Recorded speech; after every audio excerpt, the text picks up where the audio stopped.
सांगितल्याप्रमाणे सांगली जिल्ह्यातील साखर कारखानदारांनी उसाला दर द्यावा अशी मागणी स्वाभिमानी शेतकरी संघटनेचे नेते राजू शेट्टी साहेब यांनी 7 तारखेच्या बैठकीमध्ये जिल्हाधिकारी साहेब व प्रादेशिक सहसंचालक साखर यांना विनंती केली होती आणि तोच मुद्दा धरून त्या ठिकाणी जिल्हाधिकाऱ्यांनी 12 तारखेपर्यंत त्यांना वेळ द्या असं सांगितलं होतं. परंतु आज 11 तारीख आहे, परंतु कोणत्याही साखर कारखान्यानं अद्याप दर जाहीर केला नाही.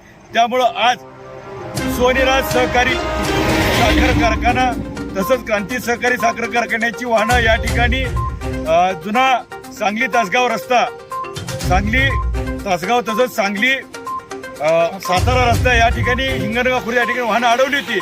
या ठिकाणी साखर कारखान्याचे लोक प्रतिनिधी येऊन त्यांनी सांगितलं की उद्या आम्ही कोणत्याही परिस्थितीत दर जाहीर करणार आहे, त्यामुळे उद्याच दिवस आम्ही वाट पाहतोय.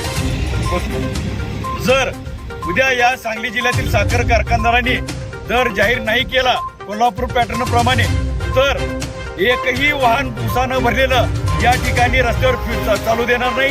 तसंच माझे शेतकऱ्यांना आव्हान आहे, तसंच ऊस वाहतूकदारांना सुद्धा आव्हान आहे आणि विनंती सुद्धा आहे की तुम्ही जोपर्यंत ऊसाचा दराचा अंतिम निर्णय लागणार नाही कोणीही त्या ठिकाणी ऊसतोडी घेऊ नये अथवा ऊस वाहतूक करू नये. होणाऱ्या परिणामाची सर्व जबाबदारी कारखाना प्रशासन व ऊस वाहतूकदार यांची राहील.